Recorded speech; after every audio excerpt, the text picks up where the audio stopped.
All of this stuff needs to go. Oh, y'all look. Squirrel.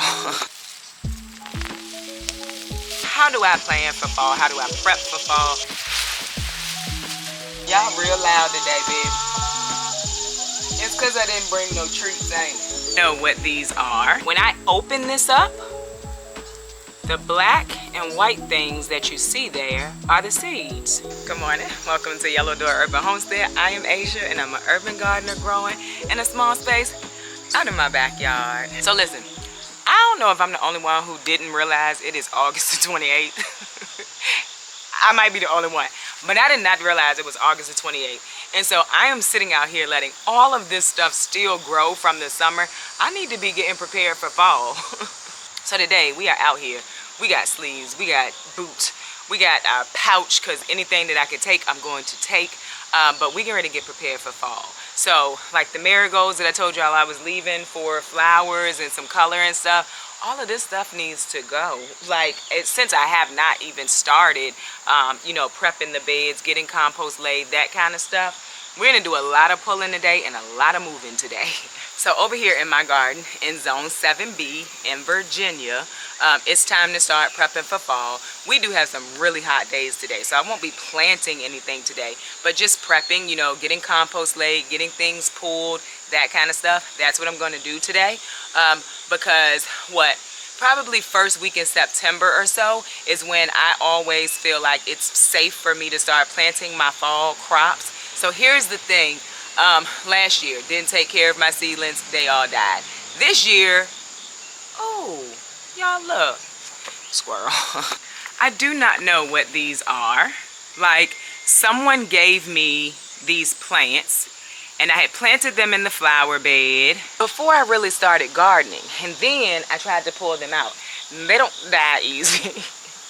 But I had never seen it flower. Do y'all know what that is? I'd never seen it flower, but it's a beautiful little flower. Now I'm definitely just going to leave those and let them be a part of the flower bed because it's so pretty. But what was I saying? We're getting ready to start prepping for fall. So all of the beautiful basil that I didn't want to pull because it's growing so well and I wanted to save seeds, I'm going to pull most of that. Probably going to leave one plant to let it go to seed, and then we'll use that one plant for seed. Someone said I could give the basil to the chickens, so that's what I'm going to do. They're going to get them a nice little treat today. Anything I pull out, really, I think I'm going to give to them today because I'm not pulling out peppers. So I'm going to give them the marigolds. I'm going to give them the basil. I don't know what else I got to pull, but that's what we're going to do. So how do I plan for fall? How do I prep for fall? Well, what's my process? I know a few people have asked. Let's go have a seat. I don't prep for fall as hard as I prep, or as serious, I guess, as I prep for summer. So in summer, I have this notebook and I plan out everything I'm going to plant, how many I'm going to plant, where I'm going to plant it. I do all of that. I don't really do that for fall, right? Because I have so much space and I really grow the same things: kales, collards, broccoli, what else? Broccoli rabe, carrots, those kind of things. So I don't do a lot of planning. What I do is look at the space that I have in my... Y'all real loud today, baby. It's because I didn't bring no treats, ain't it? I'll go get some in a minute. Can y'all give me a minute? What I do look at is the space that I have, the square footage that I have in each bed, right? It's because there are some fall vegetables that need additional space, or they do better in additional space, is what I'll say, in my yard, in my soil. If you have like super, you know, nutritious soil, you could get away with planting them closer and things, right? But you know, my soil, I need to give them space. So like for broccoli, I try to give them 2 square foot. Same thing for collards, 2 square foot, because they're also very heavy feeders, which is why I really do like to make sure that I mend my beds.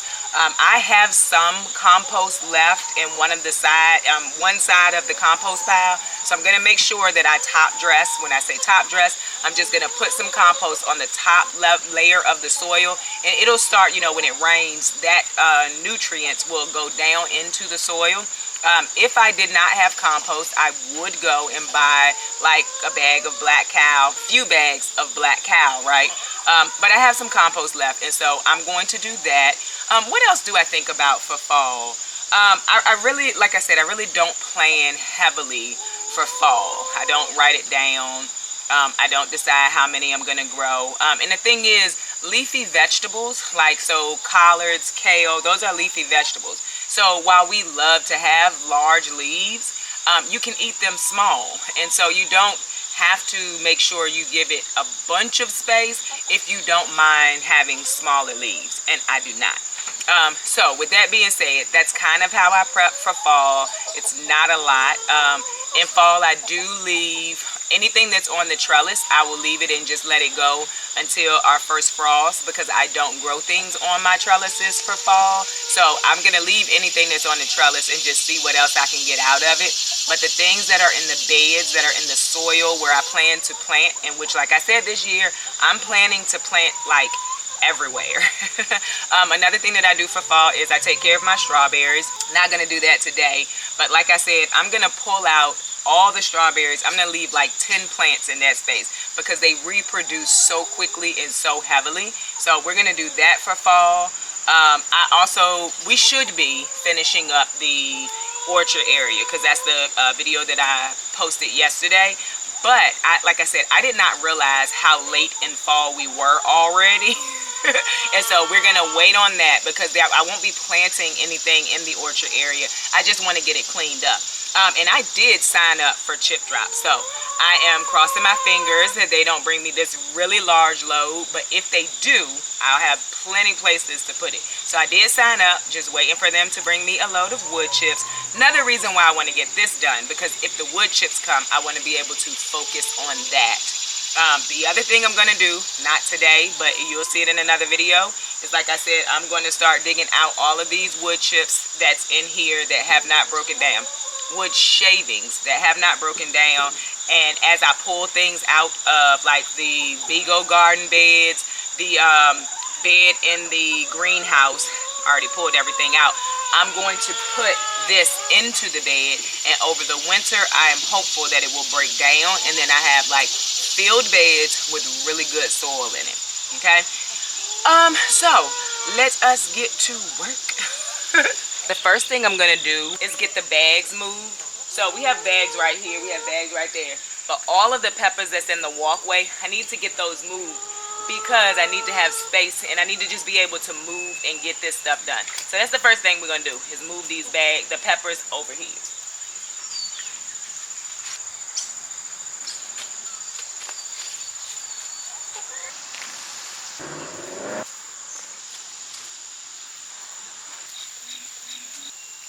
All right, so now we have a clear walkway. I don't have to worry about fighting the leaves or breaking the pepper off. And that's what I was looking for.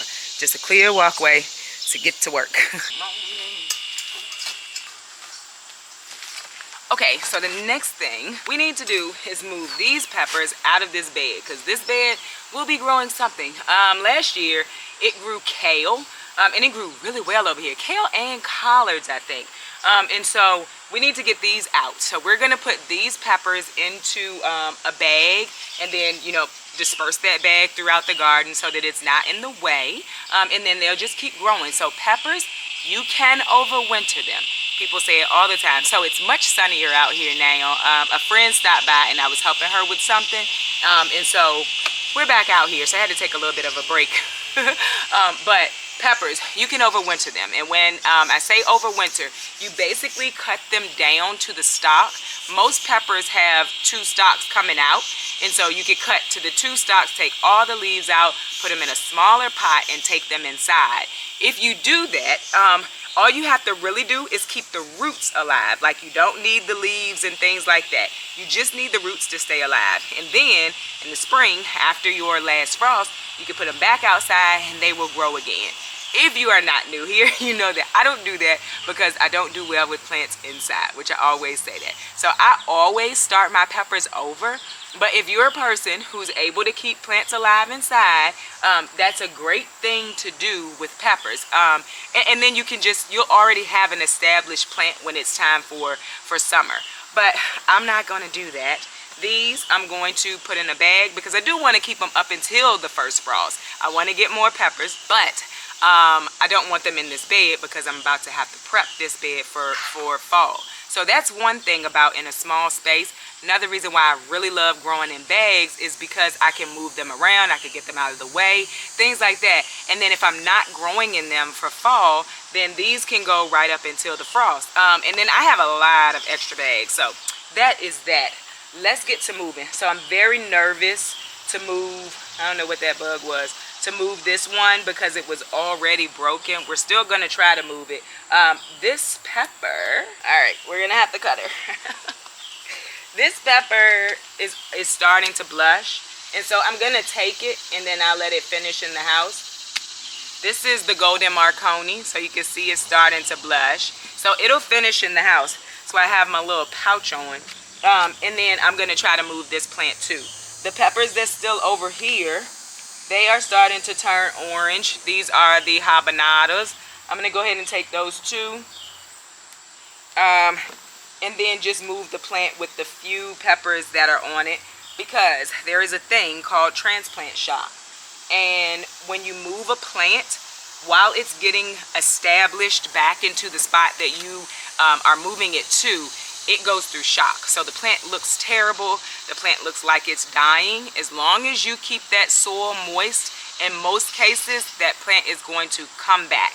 You could even give it a shot of something that has high nitrogen in it, like fish emulsion when you first transplant it. I'm not going to do that because I don't have any. But that's one of the things you can do if you want to move your plants. And I pretty much do this every summer, the end of summer when I'm getting prepared for fall. If there's anything in the beds that I want to keep, I will move them. And I do the same thing in spring when I'm getting ready for summer. So like I'll move my Swiss chard. I move things a lot, even if it's fully grown, and it works. So if you're not new here, you've seen me do this several times before. But in case you are new here, I'm gonna show you. I just grabbed a bag. This is the one that was in front of this, one of the ones that were in front of the smaller Vigo garden bed. And that's where I'm gonna put these. Just like I said, want them out of the way, but still want them growing. So we are going to move the entire plant, stake and all, into this bag. And as I always say, it's fine. It's gonna be fine. And when I pulled out the tomatoes, I pulled them out. I did not cut. So we still have roots. They're going to break down, but the full root ball is not in the bags anymore. So I'm gonna go around this plant, try to get as much roots and soil as I can to take with it, to put it into the other bag. Y'all know what I did this morning? Something I had completely stopped doing because of work. I watched the news. It's something I used to do all the time, and I know it sounds like, you know, a small thing, but it's something I used to do, and that was a part of my morning routine. I got up, I turned the news on, I listened to what was going on around me, and that's what I did in the morning. And a few months ago, I completely stopped watching the news because we were in the news a lot, and so I got up and I watched the news this morning. It was refreshing.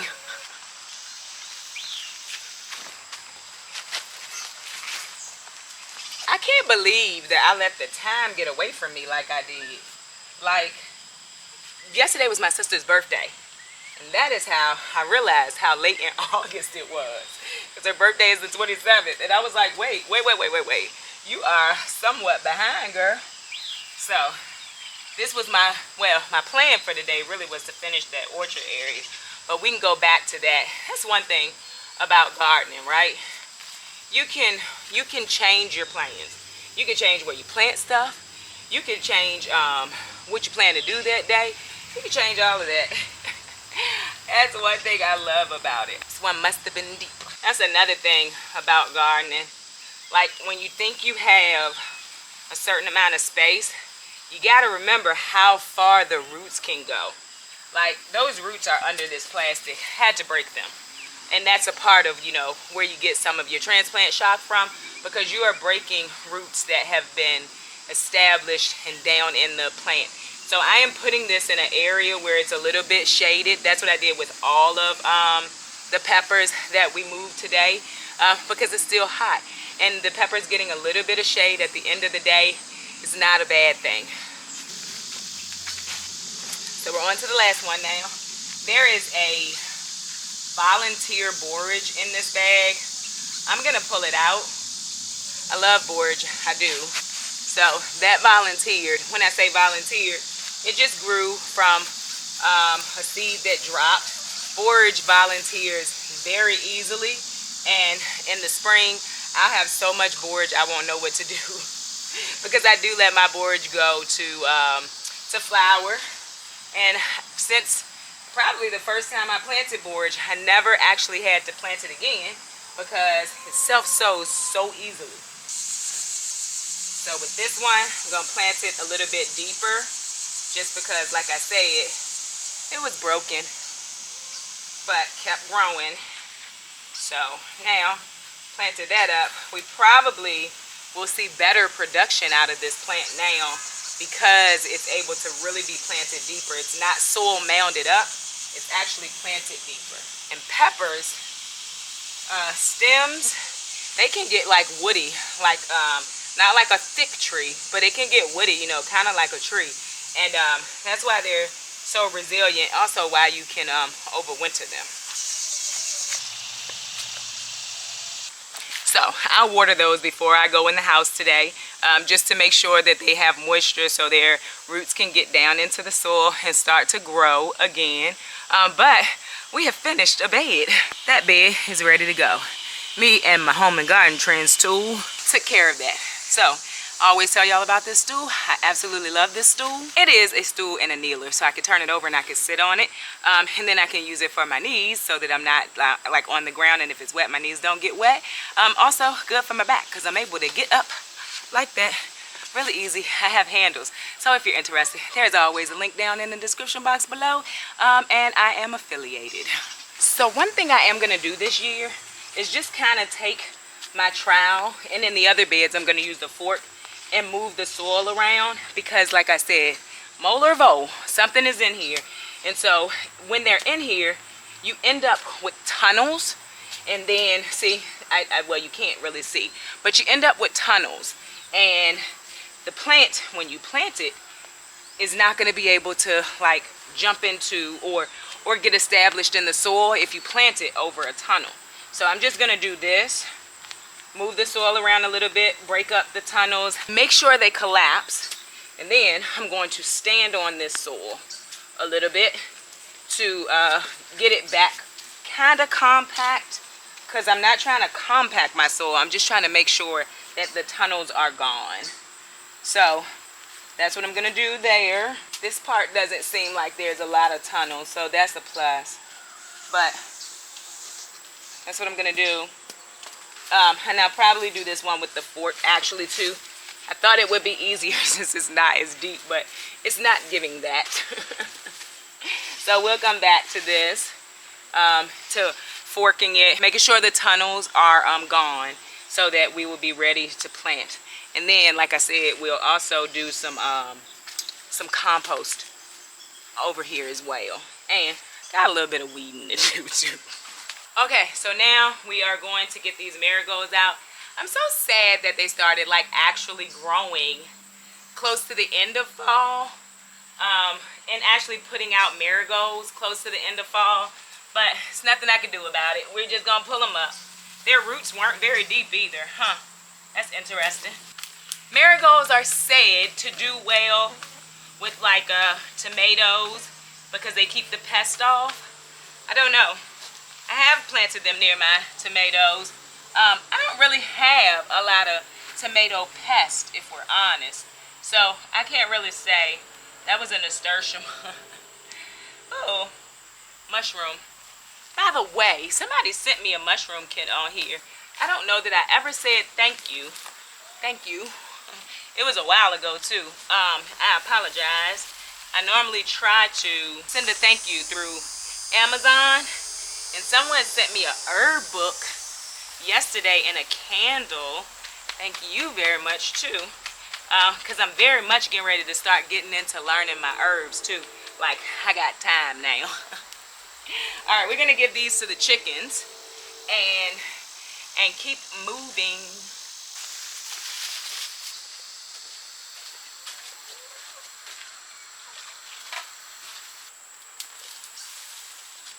Another thing that is good to do at fall time is save seeds, right? So, like I said, these marigolds had started growing just now, right? But so this is one that had grown, it had died. If I were to take this off, if this was dry, and I could still take it in the house and let it dry, when I open this up, the black and white things that you see there are the seeds. And so I can throw these back down into the garden now, hopefully get some volunteers next year, or I could take them in the house and I could let them dry. I saved a lot of seeds last year from marigolds. I'm not going to save them this year. I'm going to put them in the compost pile, let them compost down, feed the garden again. So here's the thing. Now that I have time, I'm thinking I'm going to keep my compost pile. So the big beds are pretty much clear now. I'm trying to stay out of the sun. They're pretty much clear. There's still leeks left in there, and I'm just gonna leave those. I still left the stalks of the kale plants. They're still in there too, because I just want to see what's gonna happen. By the way, I'm about to take you over there and show you.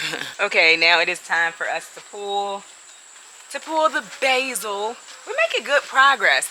I do wish I had been able to get this done earlier when it wasn't so warm. And the sun wasn't out. We are in a heat advisory, I think, so we won't be out here too much longer. Also, I didn't like the way the camera looks because the sun is everywhere. But real life, we real life over here. I always say that. So we're going to pull the basil now. There's an eggplant at the other end of the bed. So the basil that we leave for seed is going to be at this end of the bed. Also, wow, it's a very, very big bee. And I'm not scared of them, right? But when they're not on a flower or on a plant and they are just coming to me, that makes me nervous. We're gonna leave this basil. There's an eggplant back here that is producing eggplant. And so all of the rest of this basil, we're gonna go ahead and we're gonna pull it out. The basil did absolutely amazing this year. I mean, like I said, I'm gonna give this to the chicken. I really want to save some more. I really don't need it though. And it smells so good. All right, let's think about it, cause we might save some of this. So we just go toss it over there, cause we might save some of that. And people have asked, how did I keep it going all summer without it going to seed? I've said it over here a few times. When I noticed that it was flowering, I would pull them off. It's just called pruning the basil, right? So I would pull the flowers off, which would let the plant continue to grow and not go to seed, so the flavor didn't change at all. That's how I kept my basil going all year long, which is also why I have so much basil right now. And even though I pull them, I make sure to put as much of the soil back in the bed. I don't want to be throwing soil out of the bed. I just don't want to leave the roots.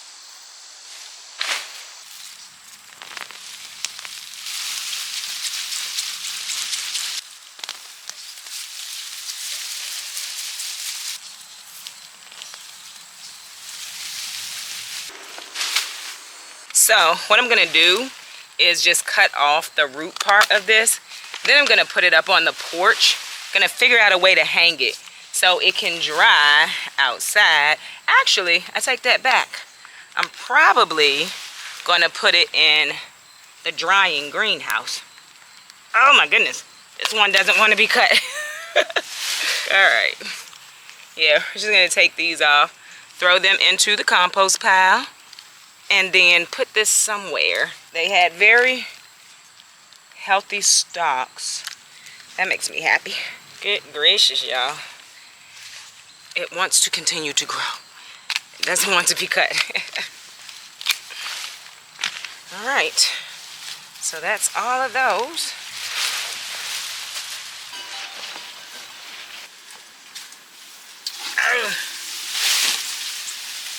I'm gonna put one on each shelf. I think that would be a great idea to make sure that it's drying instead of in a pile.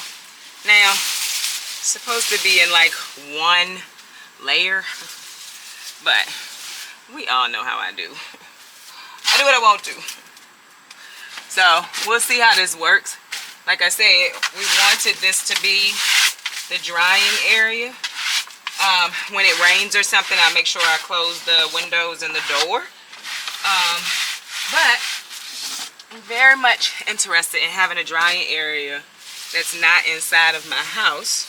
So that's why I'm giving this a try. Such nice plants this year. I'm not gonna put one too far down the bottom, so I'm gonna leave two up here. But I think it'll be fine. Okay, so I came back out here to try to work, but listen, it's hot out here. It's hot out here and I'm not doing it no more. The camera's sick of it, it keep getting hot. I'm hot.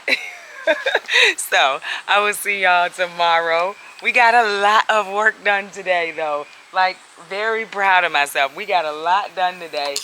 I hit this earlier and it is falling apart, y'all. I'm gonna put it back together in a minute. Anyway, we got a lot done today. We got all of the block beds cleared, so that is cool.